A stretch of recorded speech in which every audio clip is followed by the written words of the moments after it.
Check this out. The tweet right here says, one of the best examples I've ever seen as to why you should avoid pop culture references and celebrity mentions in your work. And they're talking about this tweet right here saying this didn't age well, talking about the Ninja Turtles calling Drake the GOAT. Now, I know that tweet specifically was talking about movies in general, but I'm gonna keep this conversation to the Ninja Turtles. Because one thing I've always said about this franchise is that with every adaptation, at least for the films, you can see them as a time capsule of the era it came out in. Because every movie, aside from weak ass 07, references a pop culture moment, slang, or star. That's just how the Ninja Turtles go. We could talk about the very first Ninja Turtles movie from 1990. Raph goes to the movies to see Critters, and I believe Critters came out in 1986. Most people nowadays don't know a damn thing about this movie. Then we had TMNT's Secret of the Ooze. That's where we got the ninja rap with Vanilla Ice. Nowadays, nobody's talking about Vanilla Ice, but he was a star back in the 90s when this movie came out. The wildly overhated TMNT 3.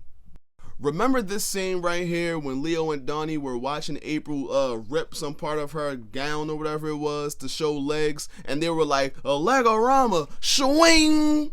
That was a reference to the Mike Myers starring film Wayne's World, a pretty popular film around that time. The first Michael Bay movie from 2014. Mikey references that popular video of the cat playing the piano twice from what I counted. Once when they first met April, and once you see it playing in the lair before they leave out. That cat playing the piano was a popular thing in the 2010s, boy, only if you knew. The sequel, Out of the Shadows. That moment when the turtles were jumping out of the plane, Raph says to himself, what would Vin Diesel do? That's because around that time, the mid-2010s, Vin Diesel was one of the biggest action stars. And I'm saying that to say this, the way a lot of y'all hated on Mutant Mayhem because of the pop culture references and the slang the turtles used, it doesn't make sense. They are teenagers in 2023. Of course they're going to mention K-pop, Adele, the MCU, and Drake because those were the things popular around that time. And them saying Riz and the other slang terms of teenagers, duh, why wouldn't they say it? Y'all weren't tripping when the turtles were talking about cowabunga and radical.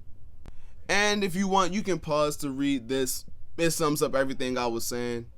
And this is my point summed up, but about film in general.